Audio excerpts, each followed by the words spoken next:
Hello everyone. आज हम करने जा रहे हैं ऑर्डर नंबर 20 और 20A ऑफ सीपीसी। ठीक है, अब देखो इसका ऑर्डर। अब देखो इस वीडियो में आपको पहले क्या चीज पता चलेगी। पहले मैं आपको ट्रिक बताऊंगी कि ये ऑर्डर कैसे याद रखना है। दूसरी मैं आपको ट्रिक बताऊंगी कि इसके अंदर के रूल्स का जो एग्जिस्ट है वो कैसे याद रखना है। चाहो तो आप रूल्स भी याद कर सकते हो क्योंकि मैं ऐसा ही बताऊंगी। तीसरी चीज मैं आपको एंड में कंक्लूजन दूंगी जिससे आपको पता चल जाएगा कि इस ऑर्डर में एग्जैक्टली है क्या, ताकि आपको सब कुछ ना याद हो बट अगर एमसीक्यूज में आपको करने को आ जाए तो आपको एक आइडिया मिले। तो उसी के साथ शुरू करते हैं। अगर आपको ये अच्छा लगता है तो please do like share and comment and also do subscribe. ठीक है, अब देखो सबसे पहले आता है ऑर्डर नंबर 20। ऑर्डर नंबर 20 में जजमेंट एंड डिक्री आता है। जजमेंट एंड डिक्री कैसे याद कर सकते हैं, तो सबसे पहले देखिए कि ऑर्डर नंबर 21, ऑर्डर नंबर 21 बहुत कॉमन है। ऑर्डर नंबर 21 यानी कि एग्जीक्यूशन वाला जो पोर्शन है जिसमें कि 107 ऑलमोस्ट रूल्स हैं, बहुत कॉमन है। ठीक है, तो अब कोई चीज एग्जीक्यूट करवाओगे तो उससे पहले तुम्हारे पास क्या आना चाहिए? उससे पहले जजमेंट आनी चाहिए, उससे पहले डिक्री आनी चाहिए। ठीक है, अब देखो कई लोग कंफ्यूज करते हैं कि जजमेंट और डिक्री सिमिलर होगी, पर ऐसा नहीं है। जजमेंट आ जाता है, उसके बाद डिक्री आती है। ठीक है, दोनों डिफरेंट है और दोनों कैसे डिफरेंट है ये मैं आपको अभी बताऊंगी। ठीक है, अब इसके बाद देख लेते हैं कौन से रूल से कौन से रूल तक जजमेंट है, कौन से रूल तक डिक्री है। देखो रूल नंबर 1 से लेकर के 5 है। ठीक है, ऑलमोस्ट 5 प्लस ये आधा ही मान लो 5 है जो है, यहां तक जो है जजमेंट है। अब जजमेंट के बाद आया डिक्री, तो डिक्री कैसे बनेगी? 6 से 6B और 7। ठीक है, इसमें डिक्री के कंटेंट्स, डेट वगैरह एग्जैक्टली इन सब चीजों के बारे में बताया गया है। उसके बाद जितने रूल्स हैं यानी कि यहां से लेकर के यहां तक कितने 20 तक। ठीक है, एक तो 20 से पहले है कि डिक्री कैसी कैसी। ठीक है, डिक्री इन मतलब किस किस टाइप की डिक्री, डिक्री इन वेयर। ठीक है, डिक्री कहाँ, डिक्री किस लिए। ठीक है, फिर इसके बाद 19 में थोड़ा सा अलग है, वैसे 19 में भी सिमिलर है। और 20 में क्या है? Certified copies of judgment and decree to be furnished. ठीक है, ये कि सर्टिफाइड कॉपीज हैं जजमेंट की, डिक्री की दी जाएंगी, बस ये है। तो क्या है इसमें? जजमेंट आ गया, उसके बाद डिक्री कैसे बनानी है, फिर इसके बाद डिक्री किस चीज की है। ठीक है, किस किस चीज की है डिक्री, उसको किस किस टाइप से क्या क्या किया जाएगा। फिर उसके बाद क्या है? सर्टिफाइड कॉपीज डिक्री की दे दिया जाए। उसके बाद हम करेंगे order number 20A। Order number 20A इसी के साथ इसलिए कर रहे हैं क्योंकि बाद में एक तो अमेंडमेंट के साथ आया था, दूसरी चीज 20A ही है, इसका नंबर भी 20 है। और इसमें कैसे याद रखना है इसको? 20A में क्या? कॉस्ट। ठीक है, देखो डिक्री ऑर्डर जो कुछ भी आया उसके बाद क्या है? तुम्हें पैसे देने हैं, तो उस कॉस्ट से रिलेटेड जो है मिसलेनियस कॉस्ट है ना, कि cost to be awarded in accordance with the rules made by high court. ठीक है, उनको देखो अगर आपका कोर्ट कोई काम कर रहे हैं तो उनको पर्टिकुलर कॉस्ट वगैरह देनी होगी। अब देखो इसके अंदर क्या क्या लिखा हुआ है वो आगे जानेंगे। और दूसरी चीज, इसकी कोई ट्रिक्स नहीं है, इसको बस याद रखना है कि ऑर्डर 20 है, कॉस्ट से रिलेटेड है। जजमेंट और डिक्री के बाद आप क्या करोगे? कोर्ट ने अपना काम कर दिया, उसके बाद कॉस्ट वगैरह फर्निश करोगे। ठीक है, अब हम आते हैं इसके ट्रिक्स पे। तो सबसे पहले हम लोग जजमेंट से रिलेटेड रूल्स करते हैं। कितने रूल्स है इसमें? 5A तक रूल्स हैं। ठीक है, सबसे पहले आता है जजमेंट। अब देखो जजमेंट, देखो तुम्हें पता है जजमेंट क्या है। ठीक है, एट द एंड क्या आता है? जजमेंट आता है, उसके बाद डिग्री रिलीज होती है। पर अब जजमेंट कब देना है, कैसे देना है, वो इसमें आ जाएगा। ठीक है, अब जजमेंट को डिफाइन नहीं किया गया इसमें, बस ये बताया गया कि judgment when to be pronounce. ठीक है, 30 दिन में। फिर इसके बाद उसमें एक्सटेंशन क्या होता है? 60 दिन का एक्सटेंशन हो सकता है, उसके अलावा और कोई एक्सटेंशन नहीं हो सकता, उसको कंक्लूड करना होगा। ठीक है, फिर इसके बाद दूसरी चीज है, अब मान लो किसी ने जजमेंट लिख दिया एक जज ने और दूसरे जज ने उसको प्रोनाउंस कर दिया, तो उससे रिलेटेड पावर्स की जजमेंट कैसे प्रोनाउंस होगा अगर उसके प्रेडिसेसर ने लिख दिया है, यानी कि पहले वाले जज ने लिखा है और दूसरे वाले जज को प्रोनाउंस करना है, तो कैसे होगा जजमेंट। ठीक है, तो ये वाला जो पोर्शन हो गया ये एक अलग से पोर्शन हो गया कि मान लो ऐसा हो गया तो नॉर्मली क्या है? जजमेंट का प्रोनाउंस होगा। मान लो अगर ऐसा हो गया तो ये थर्ड रूल ये बताता है कि जजमेंट क्या होना चाहिए? साइंड होना चाहिए, डेटेड होना चाहिए। ठीक है, देखो रूल 3 में तो बस सिग्नेचर के बारे में लिखा है, पर देखो सिग्नेचर के नीचे एक डेट भी लिखी जाती है, बहुत इंपॉर्टेंट पॉइंट है वो। तो क्या साइन हो गया है, डेट हो गया है, फिर इसके बाद उसको अमेंड नहीं कर सकते, ऑल्टर कर सकते हैं, छोटी छोटी चीजें। ठीक है, देखो ऑल्टर भी इन जनरल नहीं कर सकते हैं। ठीक है, तो बस यही चीज लिखेगी, जजमेंट क्या होना चाहिए? साइन होना चाहिए, डेटेड होना चाहिए, कैन नॉट बी ऑल्टर्ड। फिर इसके बाद क्या है? अब देखो आ गए हम लोग रूल 4 में। रूल 4 में कोर्ट के बारे में बताया गया है, हालांकि इसमें हेडिंग लिखी हुई है स्मॉल कॉजेस कोर्ट्स के बारे में, बट ये जनरली है रूल कोर्ट के बारे में। यानी कि देखो स्मॉल कॉजेस कोर्ट है तो उनका जजमेंट का कंटेंट क्या होंगे? अब छोटा कोर्ट है तो छोटे छोटे कंटेंट्स होंगे, उनके कुछ स्पेसिफिक कंटेंट्स होते हैं, ज्यादा बड़ा उनका जरूरी नहीं है। दूसरी चीज अदर कोर्ट्स के बारे में भी है। अब जो दूसरे कोर्ट्स है उनका जजमेंट कैसा होगा, क्या होगा, उसके बारे में अलग चीजें लिखी हुई हैं। ठीक है, नेक्स्ट इसके बाद क्या आता है? इशूज वगैरह उससे रिलेटेड। ठीक है, रूल 5 में इशू, ठीक है, डिसीजन, देखो इसमें क्या, court to state decision on each issue, ठीक है, हर एक इशू पे क्या करेगा, कोर्ट डिसीजन करेगा। नेक्स्ट 5A में क्या आ जाता है, अब देखो जो प्लीडर है, कोर्ट बताएगा कि अगर प्लीडर नहीं है तो तुम्हारी अपील वगैरह कहां पे लाई करेंगे। अब चलते हैं इसके डायरेक्टिव प्रोविजंस पे। Order number 20, judgment and decree. Rule 1, judgment when pronounce. तो अब जजमेंट का बता ही दिया है कि कब प्रोनाउंस होता है, जब केस सुन लिया जाएगा तो उसको क्या है, ओपन कोर्ट में प्रोनाउंस कर दिया जाएगा, ठीक है। अब ओपन कोर्ट में कैसे प्रोनाउंस किया जाएगा, देखो जब भी प्रैक्टिकेबल होगा तब प्रोनाउंस कर दिया जाएगा, और अगर प्रैक्टिकेबल नहीं होगा तो एक फ्यूचर डेट सेट कर दी जाएगी और उसके लिए नोटिस दे दी जाएगी। बहुत नॉर्मल सी चीज है, बट इसका प्रोविजो ये है कि अगर जजमेंट जो है नहीं प्रोनाउंस होता है तो कोर्ट क्या करेगा, पूरी मेहनत करेगा, ठीक है। किस लिए मेहनत करेगा, ताकि जजमेंट जो है वो 30 डेज में, 30 दिन में प्रोनाउंस कर दिया जाए। इसके बाद इधर आ जाते हैं, इधर लिखा हुआ है कि अगर जो जजमेंट है 60 दिन के बाद डेट चली जाती है, शिफ्ट हो जाती है, तो एक नोटिस देगा और इसके बाद फिक्स करेगा डेट, ठीक है। किस लिए फिक्स करेगा, ताकि जो है जजमेंट प्रोनाउंस हो सके। नेक्स्ट इसके बाद आता है रिटन जजमेंट है, उसको प्रोनाउंस करना है, तो उसको क्या है, sufficient findings of the court on each issue and the final order pass in the case are read out. अब देखो क्या क्या बोला जाएगा, अब देखो जजमेंट प्रोनाउंस करना है, अब प्रोनाउंस क्या क्या करना है, क्या प्रोनाउंस करेगा, सफिशिएंट फाइंडिंग, हमें ये मिला हुआ है, ये मद्देनजर रखते हुए, ठीक है। हर एक इशू पे एक एक इशू डील किया जाएगा, इशू 1, पैरा 1, ये चीज, एंड फाइनल ऑर्डर, ठीक है। फाइनल ऑर्डर, अब हम ये डिसाइड करते हैं, ठीक है, तो वो होता है final order pass in the case are read out. क्या क्या होगा, सफिशिएंट फाइंडिंग्स, ठीक है, किस चीज पे, ईच इशू पे। फिर इसके बाद फाइनल ऑर्डर, ठीक है, ये दो चीजें जो हैं ये पास कर दी जाएंगी। नेक्स्ट इसके बाद क्या है, जजमेंट में बी प्रोनाउंस बाय डिक्टेशन। अब देखो डिक्टेशन से भी प्रोनाउंस किया जा सकता है, जो वो डिक्टेट कर रहे हैं और शॉर्ट हैंड राइटर जो है वो उसको लिख लेगा। अब इसका प्रोविजो है कि देखो जहां पे जजमेंट डिक्टेशन से प्रोनाउंस होता है ओपन कोर्ट में, ठीक है, तो जो ट्रांसक्रिप्ट है जजमेंट की, so pronounce shall after making such correction therein as may be necessary be sign by the जज। अब देखो जहां पे डिक्टेशन वगैरह से है और देखो जज ने नहीं बनाया है, किसी और ने लिखा है short hand writing, short hand से, तो उधर क्या करेंगे, वो सिग्नेचर कर देंगे, ठीक है। अब देखो इधर एक और चीज है, जनरली क्या होता है, जनरली जो होता है जजमेंट जो होता है रिटन होता है और उसको रीड आउट किया जाता है, बट अगर डिक्टेशन होता है, ठीक है, तो उसको शॉर्ट हैंड राइटर लिखता है प्लस उसको साइन किया जाता है, और कोई करेक्शन वगैरह होते हैं तो देखा जाएगा बाद में, है ना, ये चीजें होती हैं। नेक्स्ट इसके बाद आ जाते हैं रूल 2 पे। देखो रूल 2 बोलता है power to pronounce judgment written by judgment जजेस प्रेडिसेसर, ठीक है, एक जज है वो बाद में आया और इसके पिछला वाला जज था, उसने क्या किया, जजमेंट लिखा है, तो वो भी क्या कर देगा, प्रोनाउंस कर देगा, बट नॉट देखो जजमेंट जो है वो प्रोनाउंस कर देगा, a judgment written but not produced by his predecessor, ठीक है, तो वो प्रोनाउंस कर देगा और उसमें कुछ ज्यादा खोदने की जरूरत नहीं है। नेक्स्ट इसके बाद क्या है, जजमेंट टू बी साइन। हम ऊपर से ही करते आ रहे हैं कि जजमेंट जो होता है वो साइन करना चाहिए, कहाँ पे, जब शॉर्ट हैंड में हो, बट इधर क्या है, इधर क्या है, जजमेंट डेटेड होना चाहिए, साइंड होना चाहिए जब ओपन कोर्ट में उसको प्रोनाउंस किया जाए, ठीक है, और उसके बाद उसमें ऑल्टरेशन वगैरह नहीं होगी, यानी कि ऑल्टरेशन पहले कर लो उसके बाद साइन वाइन कर दो, साइन जो है बहुत जरूरी है, ठीक है। नेक्स्ट इसके बाद क्या है, judgment of small causes court. क्या स्मॉल कॉजेस कोर्ट का जो जजमेंट है वो कैसा होगा, अब देखो इसमें दो तरह के जजमेंट के बारे में बताया गया, एक अदर कोर्ट्स और एक स्मॉल कॉजेस कोर्ट, ठीक है। स्मॉल कॉजेस कोर्ट्स कौन से कोर्ट्स होते हैं, जहां पे मतलब छोटी छोटी चीजें डील की जाती है, जिनका जो ज्यूरिसडिक्शन होता है वो छोटा होता है, तो उनका जजमेंट भी जो होगा वो छोटा होगा। तो इनके जजमेंट में क्या है, सिर्फ पॉइंट्स ऑफ डिटर्मिनेशन है, ठीक है, इनके जजमेंट में सिर्फ पॉइंट्स ऑफ डिटर्मिनेशन और फलाना ढमकाना चीजें नहीं होंगी। नेक्स्ट इसके बाद आता है जजमेंट ऑफ अदर कोर्ट्स, ठीक है, तो जो दूसरे कोर्ट्स है उनका जजमेंट कैसा होगा, उसमें पॉइंट ऑफ डिटर्मिनेशन तो है ही, प्लस डिसीजन भी है, डिसीजन देयर ऑन, एंड उसके रीजंस भी हैं, तीन चीजें हैं। क्या है, पॉइंट ऑफ डिटर्मिनेशन तो याद ही रखना है, पॉइंट्स बहुत जरूरी है, पॉइंट पॉइंट ऐसे ऐसे याद रखना कि पॉइंट पॉइंट होते हैं।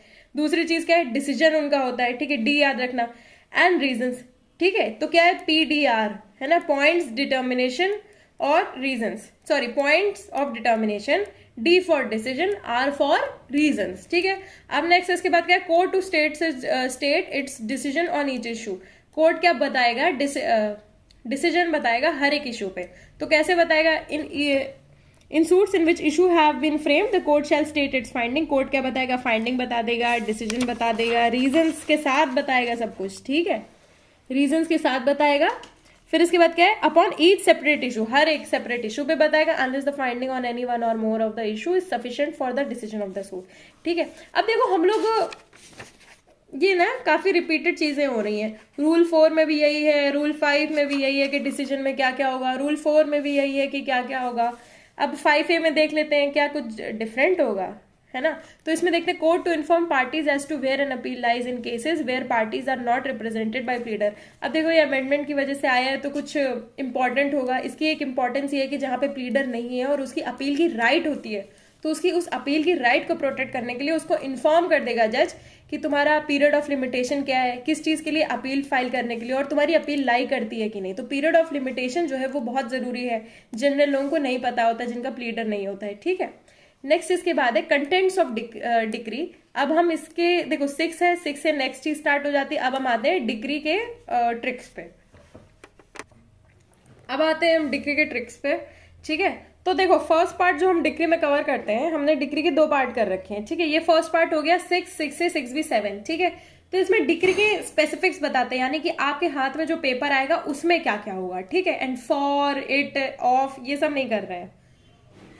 तो सबसे पहले आता है रूल नंबर 6। तो रूल नंबर 6 में बात की गई है कंटेंट्स ऑफ डिक्री, ठीक है। तुम्हारे हाथ में जो पेपर आएगा तुम देखोगे उसमें क्या क्या लिखा हुआ है, नंबर 1 ये, नंबर 2 ये, नंबर 3 ये, है ना। कंटेंट्स ऑफ डिक्री हो जाएगा। 6A में लिखा हुआ है कि प्रिपरेशन ऑफ डिक्री कितने दिन में प्रिपेयर हो जाएगी, ये सब चीजें, ठीक है। Contents of decree, preparation of decree. 6B में आ गया है कॉपीज, ठीक है, कितने दिन में कॉपीज दी जाएंगी, कॉपीज ऑफ जजमेंट। तो इसका क्या पे करोगे तुम, फिर इसके बाद चार्जेस वगैरह पे करोगे तो उसको कॉपी वगैरह जो है अवेलेबल हो जाएगी।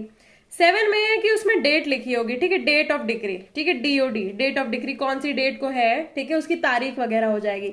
तो क्या होगा, कंटेंट्स हो गया, प्रिपरेशन एक अलग पॉइंट बना दो, नीचे डेट डाल दो और फिर उसके बाद उसकी कॉपी करके उसे दे दो, ठीक है। ये सिंपल सी छोटी छोटी चीजें हैं।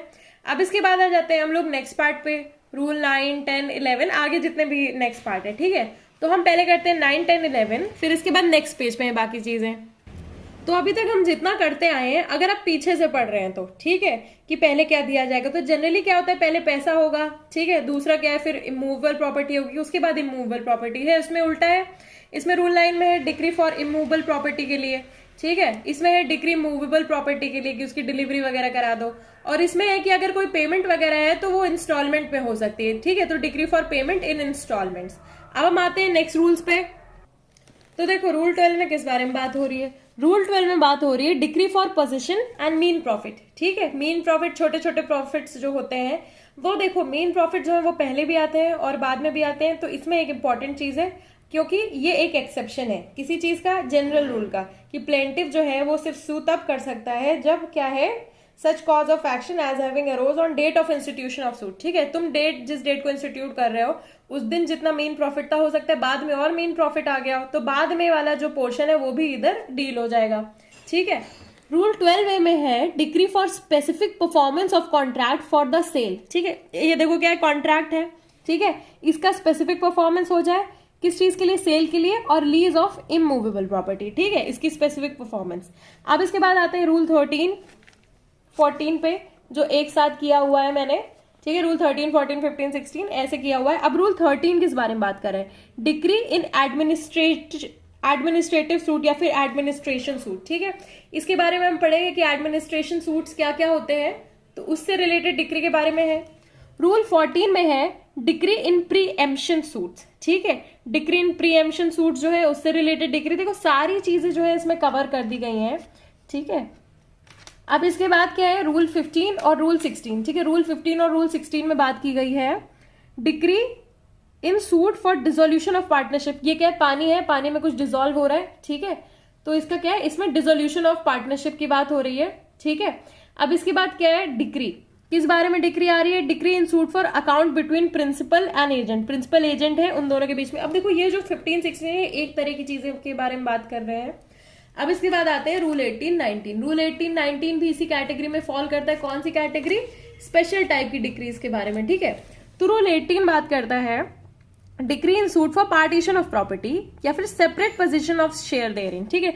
डिक्री किस बारे में कि अरे पार्टी, देखो ये प्रॉपर्टी है उसका पार्टीशन हो रहा है। और इसके बाद क्या है, रूल 19 में डिक्री किस बात की, डिक्री सेट ऑफ या फिर काउंटर क्लेम जहां पे अलाउ किया जाता है उससे रिलेटेड है। और रूल जो 20 है उसमें मैंने आपको पहले ही बताया था, certified copies of judgment and decree to be furnished. किस बारे में, सर्टिफाइड कॉपीज जजमेंट की, डिक्री की जो है फर्निश करनी बहुत जरूरी है।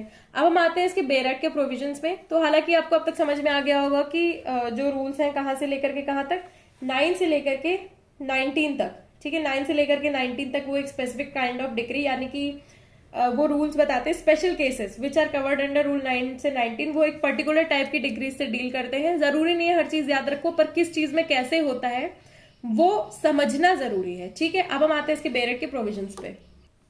अब देखो रूल 6 पे सबसे पहले बात की जा रही है कंटेंट्स ऑफ डिक्री पे।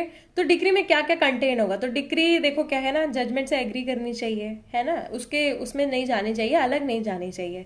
तो उसमें क्या क्या कंटेन होगा, नंबर ऑफ द सूट, एक तो पहले एग्री जरूरी है, ये 0 मान लो, 0 पॉइंट मान लो, क्योंकि सबसे इंपॉर्टेंट पॉइंट है ये, ठीक है। नंबर ऑफ द सूट, ठीक है, उसका जो नंबर है, उसमें जो नाम है, डिस्क्रिप्शन है, रजिस्टर्ड एड्रेस वगैरह, पर्टिकुलर्स ऑफ द क्लेम जो होंगे तुम्हारे, और क्या क्लियरली स्पेसिफाई करेंगे रिलीफ क्या ग्रांट किया है, and determination of the suit, ठीक है। उसके बाद एक और चीज है, decree shall also state the amount of the cost, ठीक है। तो ये बहुत ही कॉमन सेंस वाली चीजें हैं। अगर आपने कोई जजमेंट वगैरह पढ़ रखा है तो उसमें आप देखोगे कि उसमें क्या क्या लिखा होता है, कि एक तो जजमेंट होता है, तो एग्री वाला पोर्शन हटा दो, तो उसमें क्या नाम नंबर लिखा होता है, ठीक है, ये नंबर है इस सूट का, नाम लिखा होता है, एड्रेस लिखा होता है, पार्टीज का नाम, पिता का नाम, एड्रेस लिखा होता है। फिर उसके बाद ये क्लेम करते हैं इस सेक्शन में, इस आर्टिकल में, है ना। फिर इसके बाद क्या, उनको रिलीफ ये दी जा रही है, डिटर्मिनेशन ऑफ द सूट, ये डिटरमाइन हुआ है सूट में, ये पता लगा है। फिर इसके बाद अमाउंट ऑफ कॉस्ट, क्यों, क्योंकि ये सिविल सूट है, ठीक है। अब इसके बाद एक और चीज है, कोर्ट क्या करेगा, direct that the cost payable to one party by the other shall be set off against any sum which is admitted or found to be due from the.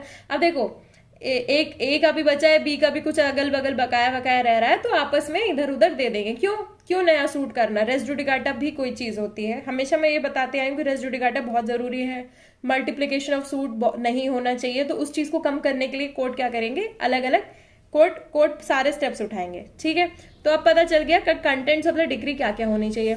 Next इसके बाद आ जाता है प्रिपरेशन ऑफ द डिक्री। इसमें क्या है, every endeavour shall be made to ensure that the decree is drawn up as expeditiously as possible and in any case within 15 days, ठीक है। तो जजमेंट कितने दिन में था, कंक्लूजन हो गया उसके बाद 30 दिन में, डिक्री कितने दिन में, 15 दिन में, ठीक है। दिन क्या कर दिए, आधे, क्यों, क्योंकि तुमने यार सबसे बड़ा काम कंप्लीट कर लिया। फिर इसके बाद क्या है, अपील में भी अब अगर अपील प्रिफर्ड है, ठीक है, एन अपील में भी preferred against the decree without filing a copy of the decree and in such case the copy made available to the party by the court shall for the purpose of the rule 1 of order, अरे ये order 41 है, be treated as the decree, ठीक है। अब इसमें किस चीज को डिक्री की तरह ट्रीट किया जा रहा है, ऑर्डर को। कौन से ऑर्डर को, देखो जहां पे कॉपी वगैरह देखो, a case the copy made available to the party by the court shall for the purpose, देखो जो कॉपी वगैरह है ना उसको एज अ डिक्री की तरह ट्रीट किया जाएगा। 6B में है copies of judgment when to be made available. अब देखो कॉपीज जो है जजमेंट की कब अवेलेबल की जाएंगी, वो तब अवेलेबल की जाएंगी जहां पे क्या है, देखो प्रोनाउंस हो गया जजमेंट, ठीक है, तो कॉपीज ऑफ द जजमेंट वो तब अवेलेबल की जाएंगी जब प्रोनाउंस हो गया जजमेंट। उसके बाद उन्होंने क्या किया, अपील प्रिफर की है, तो उसके बाद पेमेंट कर दी है उन्होंने, ठीक है। देखो ऑन पेमेंट जो है उनको कॉपीज मिल जाएंगी, बस ये है, जो भी चार्जेस वगैरह हैं specified in the rule made by the high court specify करेगा। फिर इसके बाद आ जाते हैं नेक्स्ट पोर्शन पे, डेट ऑफ डिक्री, ठीक है। अब देखो the decree shall bear the date. अब देखो डिक्री में ना जो डिक्री की डेट होती है वो इंपॉर्टेंट क्यों होती है, तुम कोई भी डेट कहीं भी लिख दो उसकी एक इंपॉर्टेंस होती है, क्यों, क्योंकि एक लिमिटेशन पीरियड जो है वो सेट हो जाता है, ठीक है। तो डेट कौन सी होगी डिक्री में, डेट वो वाली डेट होगी on which the judgment was pronounce and when the जज has satisfied himself that the decree has been drawn up in accordance with the judgment he shall sign the decree, ठीक है।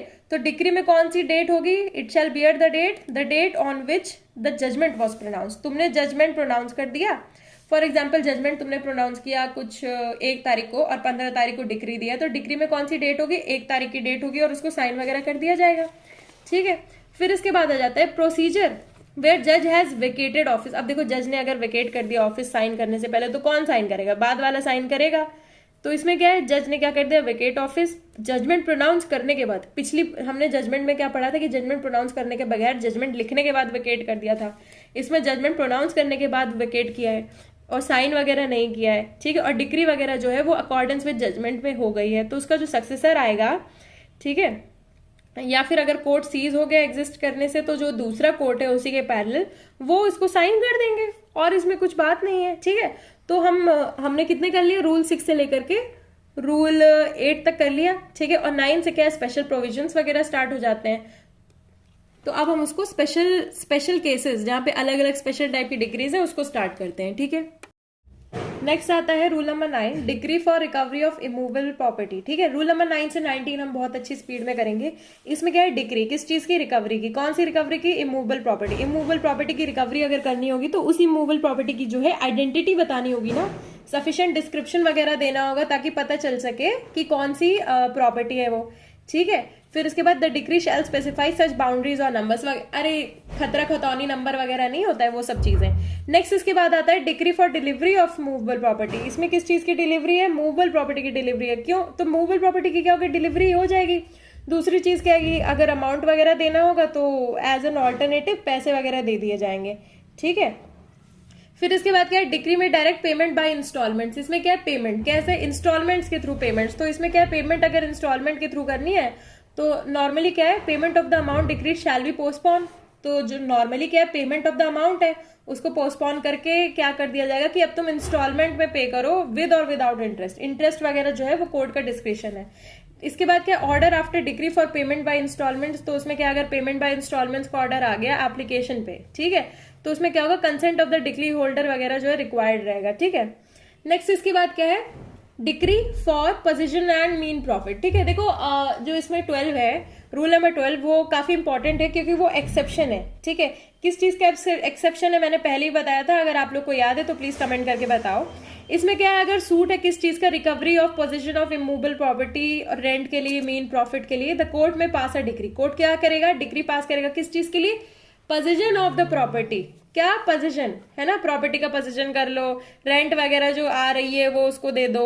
फिर इसके बाद mean profits जो उससे arise हो रहे हैं वो, और क्या है, directing an inquiry as to such mean profits. अब मीन प्रॉफिट कैसे पता चलेंगे, इंक्वायरी से पता चलेंगे, ठीक है। और फिर इसके बाद क्या है, directing an inquiry as to rent or mean profits from the institution of the suit until, ठीक है। उसकी इंक्वायरी चलेगी, कब तक चलेगी, जब तक डिलीवरी नहीं हो जाती, पोजीशन रिलिंक्विश नहीं हो जाती, या फिर एक्सपायरेशन ऑफ 3 ईयर्स, ठीक है, 3 ईयर्स एक्सपायरेशन तक, तब तक क्या होगा, मेन प्रॉफिट्स वाला ये जो है इंक्वायरी वगैरह चलेगी। इसके बाद क्या है, जब इंक्वायरी हो जाएगी तो उसके अकॉर्डिंग क्या है, जो डिक्री वगैरह जो है पास हो जाएगी।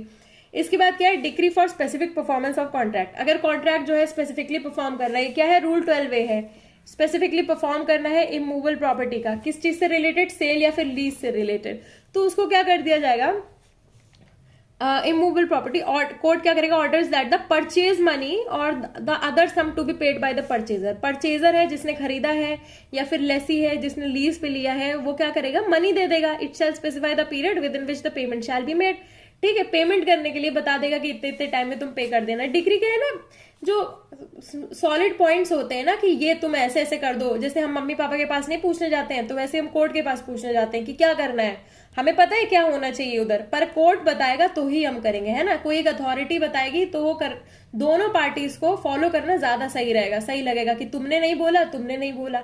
हम किसको फॉलो करेंगे, कोर्ट को फॉलो करेंगे, ठीक है। क्यों, क्योंकि वो कोर्ट के ज्यूरिसडिक्शन में आते हैं। नेक्स्ट इसके बाद है डिक्री इन एडमिनिस्ट्रेशन सूट, ठीक है। अब एडमिनिस्ट्रेशन सूट में जो भी डिक्री जाएगी वो अकॉर्डिंगली पास कर दी जाएगी, आप पढ़ लेना इसको, इसमें ज्यादा कुछ इंपॉर्टेंट है नहीं। फिर decree in preemption suits, ठीक है। प्री एम्पशन सूट्स में जो डिक्री होती है, अब सबसे पहले ये आ जाता है प्री एम्पशंस क्या होता है, ठीक है। अब प्री एम्पशन का मतलब होता है कि जैसे एक प्रॉपर्टी जो है वो एक बंदे ने परचेज कर ली है, ठीक है, और दूसरे बंदे को क्या है, अपॉर्चुनिटी ही नहीं मिली, तो इसमें क्या है, decree in preemption suits, ठीक है। यानी कि the right to purchase public land before the opportunity is offered to other. तो इसमें क्या है, जहां पे कोर्ट क्या करता है, डिक्री करता है क्लेम किस चीज की, प्री एम्पशन सूट्स की, कि तो जो है इसमें क्या है, पहले ही प्रॉपर्टी ले ली गई है in respect of particular sale of property, है ना, मैंने बताया सेल से रिलेटेड है। And the purchase money has not been paid into the court. अब प्रीएम्पशन सूट में क्या है ना, किसी और को अपॉर्चुनिटी नहीं दी गई है और उसके बाद भी तुमने क्या है, पैसे नहीं दिए हैं, तो उसमें क्या होगा, तुम दिन बता दो किस दिन पे करना है। और इसके बाद on payment the court of such purchase money together with the cost decreed against the plaintiff on or before the day refer to in clause A defendant shall deliver position. इसमें क्या हो जाएगा, पोजीशन तब तक नहीं deliver होगा जब तक तुम पैसे नहीं दोगे, ठीक है। नेक्स्ट इसके बाद है where court has adjudicated upon rival claims. Rival claims यानी कि दो लोगों का क्लेम है प्रीएम्पशन वगैरह सूट में, तो क्या होगा, देखो, so far as the claims decreed are equal in degree, the claim of each preemptor complying with the provisions of the sub rule 1 shall take effect। अब देखो प्रीएम्पशन सूट को उन्हें सॉल्व करना है और कुछ नहीं है। नेक्स्ट इसके बाद क्या है, rule 15, decree in suit for dissolution of partnership. अब इसमें क्या है, पार्टनरशिप के डिसोल्यूशन की बात हो रही है, तो पार्टनरशिप के डिसोल्यूशन के लिए वो लोग क्या करेंगे, प्रीलिमिनरी डिक्री फाइल करेंगे। किस चीज के लिए, ताकि प्रोपोर्शनल, अब देखो पार्टनरशिप अगर डिसॉल्व हो रही है तो उनके शेयर्स होंगे, शेयर्स क्या है, उनको शेयर्स को फिक्स करना होगा कि इतना शेयर तुम्हारे पास जाएगा, इतना शेयर तुम्हारे पास जाएगा। उसके बाद क्या करेंगे वो लोग, फिक्स करेंगे दिन, किस चीज के लिए, जब पार्टनरशिप इस दिन डिसॉल्व हो गई, ये वो डेट हो जाएगी, ठीक है। नेक्स्ट इसके बाद आता है decree in suit for account between principal and agent. क्या है, प्रिंसिपल एंड एजेंट के बीच में जो अकाउंट है, इसमें क्या पेक्यूनरी ट्रांजैक्शन है, छोटे छोटे ट्रांजैक्शन है, उसके अकाउंट को सेटल करने के लिए क्या है, वो प्रीलिमिनरी डिक्री वगैरह पास कर देंगे। नेक्स्ट इसके बाद है special directions as to accounts. अब देखो अकाउंट से रिलेटेड अगर स्पेशल डायरेक्शंस देने हैं तो कैसे देंगे, अकाउंट्स यानी कि पैसे वगैरह को सॉल्व करने के लिए। अभी तक हम अलग अलग चीजों के बारे में कर रहे थे, अब इसमें क्या है, अकाउंट वगैरह, अकाउंट जैसे कि बिल वगैरह आ गया, अब उसके अकाउंट वो कैसे वो करना है सही, तो इसमें क्या करेंगे, ऑर्डर करेंगे। क्या, देखो कोड जो है ना डायरेक्शंस बताएगा, ठीक है, with regard to the mode, किस मोड से उसको किया जाए, in which the account is to be taken or vouched, ठीक है।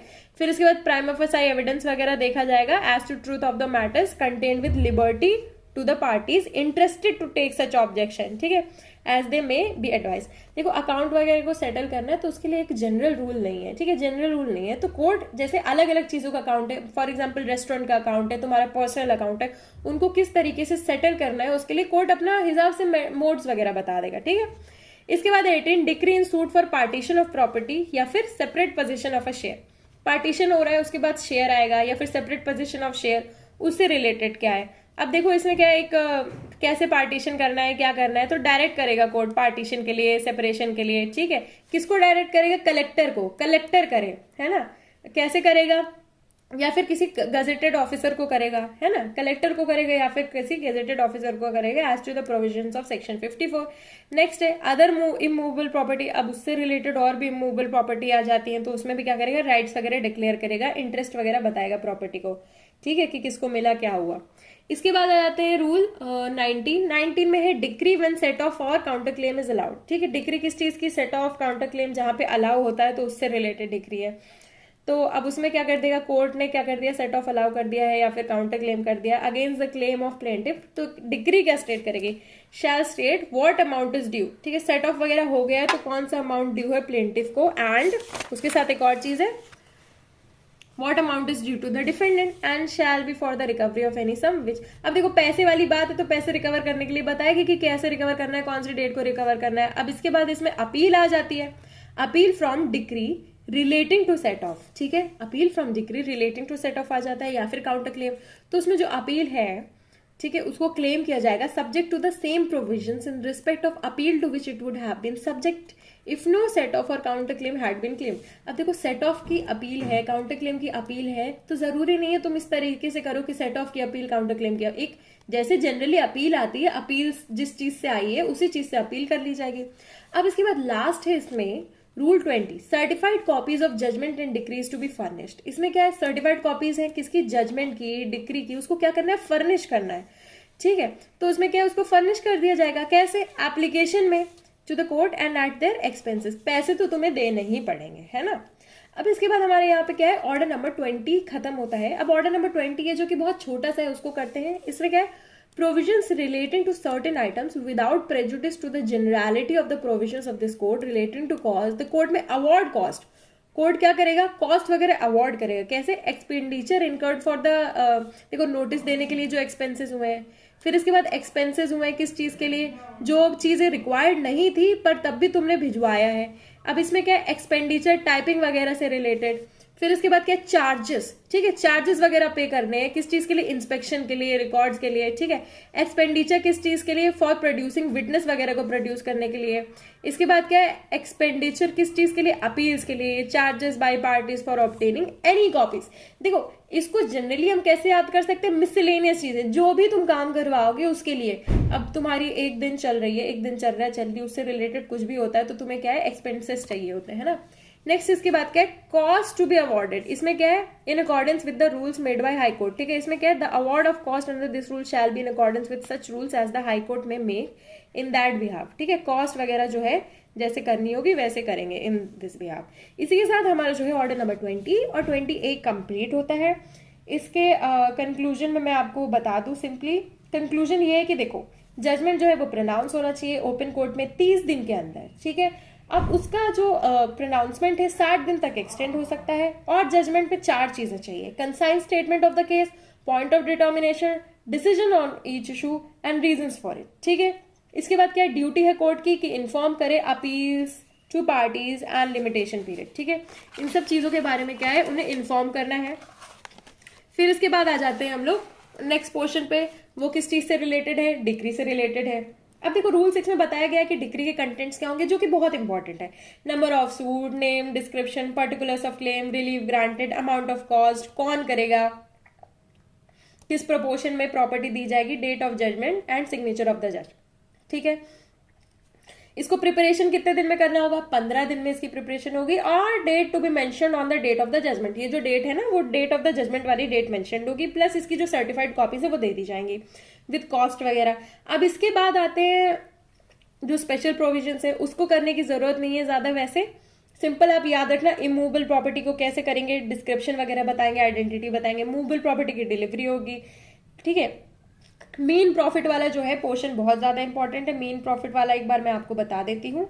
मीन प्रॉफिट वाला जो पोर्शन है वो इस चीज से डील करता है, एक्सेप्शन से डील करता है। कौन से एक्सेप्शन से डील करता है, exception to the general rule that plaintiff can only sue on such cause of action as having arose on date of institution, ठीक है, उस चीज से रिलेटेड करेगा।